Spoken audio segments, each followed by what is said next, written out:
Life wasn't about microwaved dinners and threadbare clothes. I used to be designer clothes every week, vacations wherever I wanted, kind of rich. Dad, the tech guru with a Midas touch, and Mom, the design whiz who made every LitaCorp gadget a must-have. They were loaded. My folks were all about hard work and not wasting a dime, even if it meant buying last year's model phone instead of the newest one. Then, everything went dark at 14. One afternoon, while I was arguing with Sarah, my best friend at the time, about who got the front seat for the movie, Don't Judge, 2 police officers showed up at our door.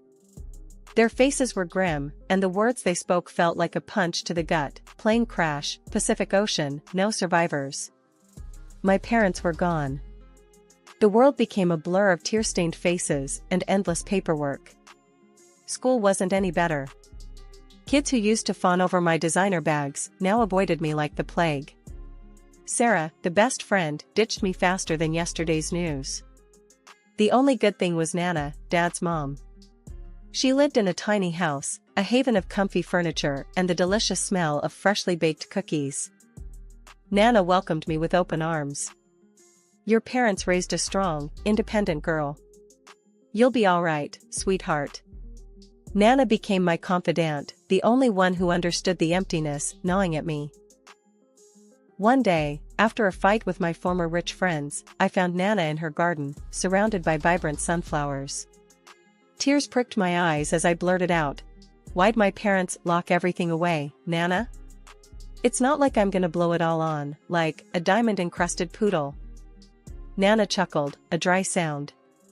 "They knew you, honey. Knew you were special.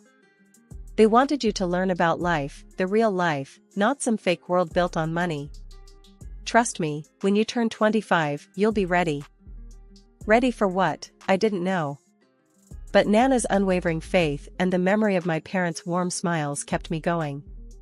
I learned to cook on Nana's ancient stove, devoured books at the local library, and even landed a part-time job at the bookstore downtown. Sure, it wasn't the life I was born into, but it was mine.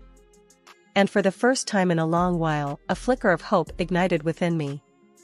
Living with my grandmother in a small house, going to a regular school, working a part-time job, it wasn't what I was used to, but keeping my past a secret was a secret weapon I planned to use wisely. College loomed ahead, and with my good grades and some government grants, I was ready to face it head-on. College life was a whirlwind. I juggled classes, a part-time job at the campus bookstore, and a mountain of instant ramen noodles. Still, I wouldn't trade it for anything. One crisp autumn afternoon, I was hunched over a particularly mind-numbing economics textbook in the library, highlighter in hand, when a voice startled me. "Dude, are you lost in econ land again?" I looked up to see a tall, goofy-looking guy with a mop of brown hair and a mischievous grin. Maybe," I stammered, feeling a blush creep up my cheeks. "I'm Isabella." "Michael," he said, extending a hand. "Looks like you could use a study break. Coffee?" We ended up at a noisy campus cafe, drowning our textbooks in steaming lattes. Michael turned out to be a computer science major with a knack for making even the most complex algorithms seem fun. We spent hours talking about classes, dreams, and the best places to score cheap pizza on campus. "So, what brought you to this little corner of the world?" Michael asked, his eyes twinkling with curiosity. I hesitated. My past life felt like a different universe, a life I wasn't sure I should share. Finally, I took a deep breath. I moved in with my grandmother after my parents passed away. It felt strange saying it out loud, even after all this time. Michael's smile softened. "Wow, that's rough. I'm so sorry." "It's okay," I mumbled, looking down at my coffee cup. "It's been a while." There was a comfortable silence for a moment, then Michael added, "You seem different from most people here." "Different how?" I challenged, a spark of curiosity igniting. "You're not all about the fancy clothes and the expensive gadgets," he said. "You seem real." I couldn't help but smile. Maybe keeping my past a secret wasn't such a bad thing. It allowed people to see me for who I was, not what I had. As the weeks turned into months, Michael became my best friend, my confidant. We spent hours studying together, exploring the city, and arguing about everything from the best way to brew coffee to the merits of different science fiction movies. One evening, after a particularly frustrating day at the bookstore, I found myself venting to Nana over a plate of her legendary chocolate chip cookies. "Ugh, Nana," I groaned, throwing myself down on the worn armchair. "People can be such jerks." Nana chuckled, her eyes crinkling at the corners. "Sounds like you had a rough day, sweetheart." I told her about the latte incident, about a particularly challenging calculus exam, and about my growing feelings for Michael. "He's funny, he's smart," I confessed, feeling my cheeks burn again. "But Nana, what happens when he finds out about my money?" Nana patted my hand gently. "Isabella," she said, her voice soft but firm, "a good man won't care about your money. He'll care about you, about the person you are. It just feels wrong keeping this big secret from him." Nana squeezed my hand. "There's time for that later, sweetheart. When you turn 25, you can decide what to do. Until then, focus on your studies, on your friends, and on living life to the fullest." Butterflies pirouetted in my stomach like a drunken ballet. Today was the big day, meeting Michael's parents for the first time. We were practically engaged. Pulling into Michael's childhood driveway, a wave of nervousness washed over me. Their house was a sprawling brick monstrosity, the kind with manicured lawns and a fountain that probably cost more than my entire wardrobe. "Deep breaths, Isabella," I reminded myself. "You got this." The door swung open before I could even knock, revealing a woman with a perfectly coiffed blonde mane and a smile that didn't quite reach her eyes. "This must be Michael's mom, Martha." "Isabella, so lovely to finally meet you," she chirped, her voice dripping with honeyed condescension. Come in, dear." Behind her stood a younger girl, all skinny jeans and a bored expression. Michael's sister, Lily, I presumed. She barely glanced at me before rolling her eyes and sauntering back inside. Great first impression. Martha ushered me into a living room that looked straight out of a magazine, plush couches, gleaming hardwood floors, and enough throw pillows to build a fort. "So, Isabella," Martha began, her gaze scanning me head to toe in a way that made me feel like a used car on display. "Tell me about yourself.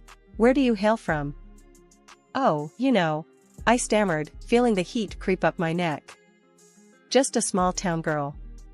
Grew up with my grandmother in a little one-story house." Martha's smile faltered for a split second before morphing back into a tight, plastic grin. "A one-story house, huh? Interesting." I could practically hear the unspoken judgment hanging in the air. This wasn't exactly going the way I'd hoped. Then, before I could even respond, Lily sauntered back into the room. "Mom," she drawled, flipping through a glossy magazine. "Does she even have a real job?" The question hung in the air, dripping with disdain. I almost blurted out that my family lawyer could buy their entire house with pocket change, but Nana's voice echoed in my head. "A good man won't care about your money. He'll care about you." Taking a deep breath, I met Lily's gaze head-on. "Actually," I said, my voice surprisingly calm, "I work at a bookstore downtown. It's not glamorous, but it pays the bills." Lily scoffed, but I didn't back down. I wasn't some spoiled rich girl, and I wouldn't let them treat me like one. "Speaking of bills," Martha chimed in, her voice suddenly serious. "Michael mentioned you two might be thinking about, well, let's just say I've had a prenuptial agreement drawn up." Now, a prenup wasn't exactly a surprise. Honestly, with her attitude, it was probably for the best. "No problem," I said, trying to sound nonchalant. "I think that's a smart idea. Actually, I'll have my lawyer take a look at it." Lily snorted. "Lawyer? You have a lawyer?" Again, I almost let it slip about the family retainer, but I bit my tongue. "Yeah," I lied smoothly. "A friend who's good with legalese." The rest of the afternoon was a blur of awkward silences, thinly veiled insults, and enough passive-aggressive comments to choke a horse. As soon as Michael mercifully appeared, I practically flew out the door with him. The next day, a thick envelope arrived in the mail addressed to me. Inside, a document with fancy lettering proclaimed it to be the prenuptial agreement Martha had mentioned. Skimming through it, it seemed straightforward enough: a division of assets acquired during the marriage, the usual boilerplate stuff. My heart hammered in my chest. During the marriage. This was exactly what worried me. I called my actual lawyer, the one Nana had recommended years ago, and explained the situation. He chuckled after hearing about the prenup. "They're barking up the wrong tree," he assured me. "This agreement only applies to assets acquired during the marriage. Your inheritance is separate and wouldn't be affected by this in the slightest." Relief washed over me. "So, what do I do?" "Simple," he said. "Sign the darn thing. It doesn't hurt you, and it might put their minds at ease. Besides, you know what they say, keep your enemies close." A slow smile spread across my face. Maybe this whole thing wasn't so bad after all. In fact, it might be a little fun to play along with their misconceptions for a while. The wedding wasn't a lavish affair at a swanky hotel, but it was perfect. We said our vows under a canopy of fairy lights in Nana's backyard, surrounded by close friends and family. It was simple, elegant, and filled with love. Everything I ever wanted. But as the saying goes, no wedding is complete without a little drama. And drama arrived in the form of Lily, Michael's heavily made up, heavily inebriated younger sister. A few glasses of champagne in, Lily decided it was showtime. In the middle of a toast, she slurred out accusations that would make a sailor blush. "She's after his money," she shrieked, pointing a shaky finger at me. "She doesn't know the first thing about manners, or class." My cheeks burned, but I held my tongue. Michael, however, did not. He marched over to her, his voice low and dangerous. "Lily, shut your mouth. Right now." Lily just scoffed and shoved him away. "Don't touch me. You're both fools. She's just a gold digger." That was it. I'd had enough. Ignoring Michael's pleading look, I whipped out my phone and dialed the police. "We have a situation here," I said calmly, explaining the scene. The party came to a screeching halt. Michael's mom turned a shade of purple, and guests exchanged stunned whispers. By the time the police arrived, Lily was sprawled on a lawn chair, muttering incoherent threats. The rest of the night was a blur. The police took Lily away, vowing to talk to her in the morning when she was sober. Michael apologized profusely, his face etched with shame. His mom, however, were a different story. Martha glared at me like I'd personally insulted the queen. "You've disgraced this family," she hissed, her voice tight with fury. "Now the press will have a field day with this." Honestly, I didn't care. Their family drama? Not my problem. In fact, the prospect of less Martha in my life was kind of appealing. 2 years flew by in a blur of designer shopping sprees, fancy dinners, and a growing emptiness in the pit of my stomach. The cracks in our relationship, once hairline fractures, had widened into gaping chasms. Michael, the charming, attentive man I fell in love with, seemed to have vanished.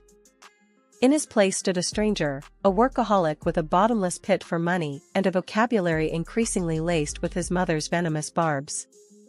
He'd stay late at the office, returning home well past midnight, reeking of expensive cologne and a vague dissatisfaction that hung heavy in the air. One evening, as he scoffed at my suggestion for a cozy night in, a familiar phrase slipped from his lips. "Honestly, Isabella," he drawled, "sometimes I wonder if you understand the beauty of big money." It was Martha's voice echoing through his, a cold, condescending sneer disguised as playful teasing. My blood ran cold. The urge to blurt out the truth, to reveal the hefty inheritance waiting for me on my 25th birthday, was a constant itch under my skin. But Nana's words always rang in my ears: true love doesn't need money to survive. So I swallowed the truth, the bitter pill lodged in my throat. Desperate to salvage our crumbling marriage, I brought up the topic of children. "Maybe it's time we started a family," I suggested tentatively, a hopeful smile plastered on my face. Michael's response was like a slap in the face. A kid? Seriously? He scoffed. Don't you think that's a bit convenient? Trying to trap me here with a baby? His words echoed in the silence, each syllable dripping with suspicion. He was repeating his mother's twisted narrative, turning my desire for a family into a manipulative ploy. However, after a couple of months I threw myself into planning Michael's birthday party with a fervor bordering on desperation. It was a desperate attempt to recapture the spark, to remind him of the happy couple we once were. I envisioned a lively gathering, filled with laughter and good company. Maybe, just maybe, it would reignite the flame that seemed to be flickering out. I sent out invitations, meticulously crafting a guest list that included all his friends, colleagues, and with a heavy heart, his mother and sister. In my heart of hearts, I hoped they'd decline. Their presence was guaranteed to inject a healthy dose of drama into the celebration, which was the last thing I needed. The day arrived, a perfect blend of sunshine and warmth. The house buzzed with activity as friends streamed in, bearing gifts and good cheer. Michael, dressed in a crisp new shirt, a birthday gift, naturally, beamed as he received congratulations and well wishes. A sliver of hope flickered within me.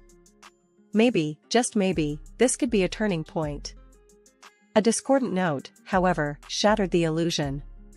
Just as Michael and I were about to cut the cake, the doorbell chimed. My stomach clenched. It was them. Martha, resplendent in a designer outfit that screamed "Look at me," and Lily, her younger sister, looking like a runaway from a bad reality TV show. Lily, clad in a dress that left little to the imagination, made a beeline for the champagne table. A wave of nausea washed over me. Lily, notorious for her inability to hold her liquor, was a disaster waiting to happen. I opened my mouth to warn Michael, but he was already engrossed in conversation with his mother, oblivious to the approaching storm. As predicted, the champagne flowed freely, and with it, Lily's inhibitions. Soon, she was weaving through the party, a tipsy hurricane in a sequined dress. Her voice grew louder with each passing glass, her words laced with a malicious intent. "You'll never be one of us," she slurred, pointing a drunken finger at me. "You're just a gold digger, after Michael's money and his family name." Tears welled up in my eyes, blurring the scene before me. But Michael, oblivious to my distress, remained glued to his mother's side, his back turned on me.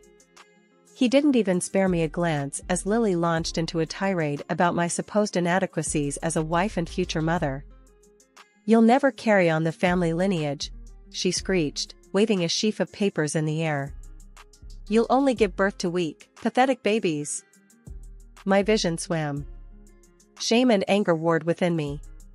Then, amidst the drunken chaos, Lily stumbled, her high heels betraying her.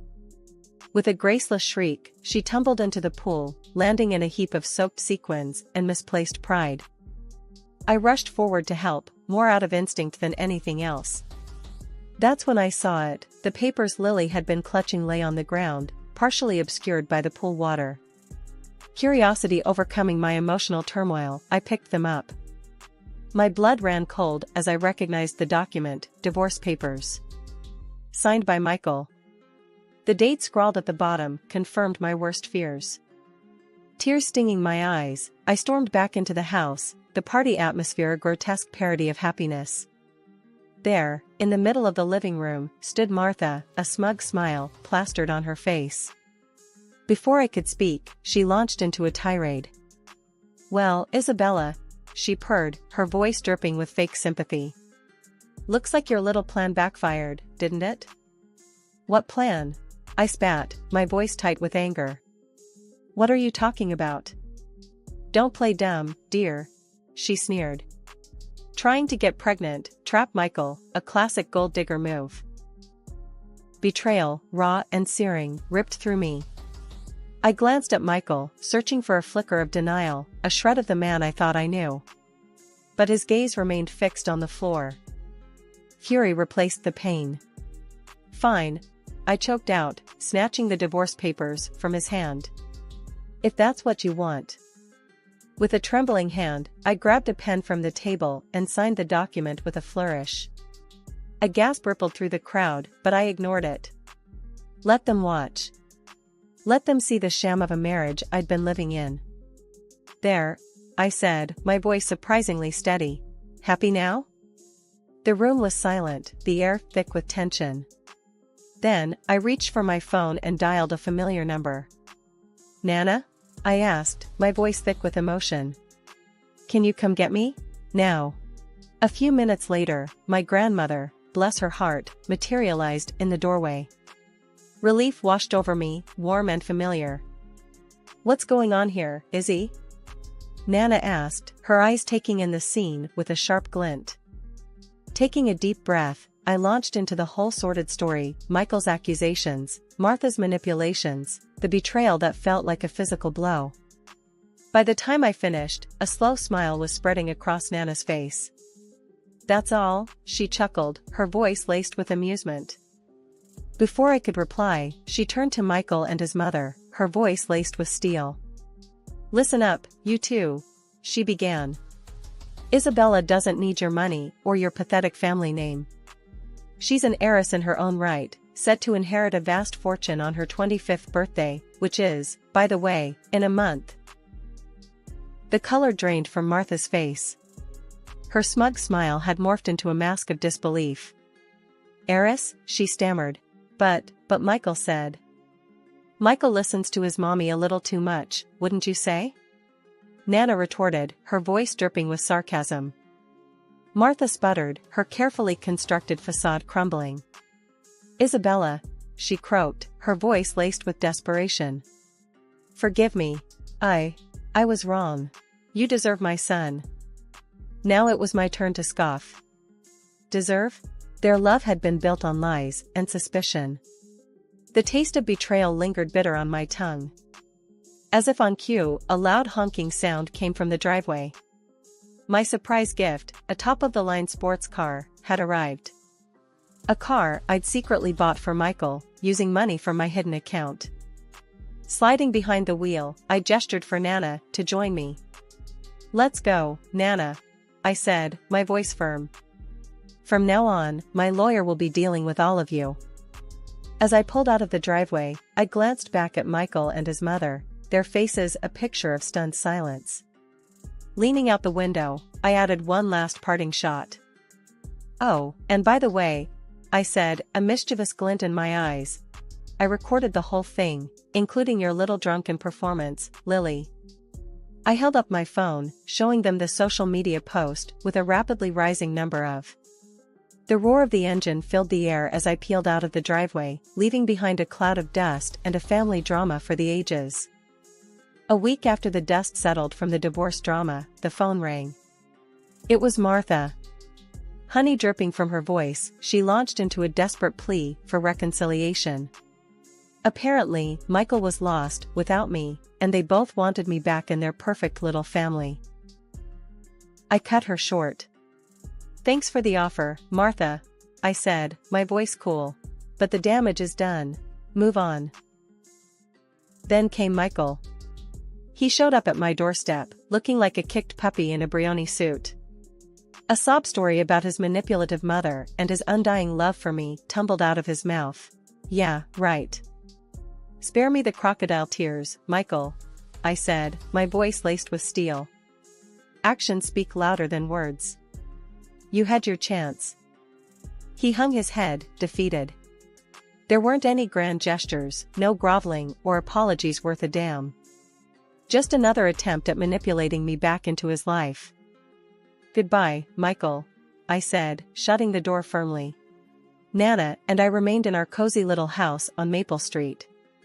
Forget mansions, this place held memories, laughter, and the comforting aroma of Nana's famous apple pie. My 25th birthday arrived, ushering in a tidal wave of wealth. The inheritance was staggering, more money than I could ever dream of spending. But luxury cars and designer clothes held no appeal. Instead, I channeled that wealth into something meaningful. The Isabella Foundation, dedicated to my beloved parents, was born. This foundation offered a lifeline to people struggling financially, a way up from the quicksand of debt and hardship. It was my way of giving back, of making a difference in the world. Running the foundation kept me busy, but it was the most rewarding work I'd ever done. Reading success stories, witnessing the hope blossom in people's eyes, that's what fueled me. The sting of betrayal had faded, replaced by a quiet satisfaction.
Sometimes I cannot breathe when you look at me like that. I'm falling in. You don't even have to speak. I'll be calling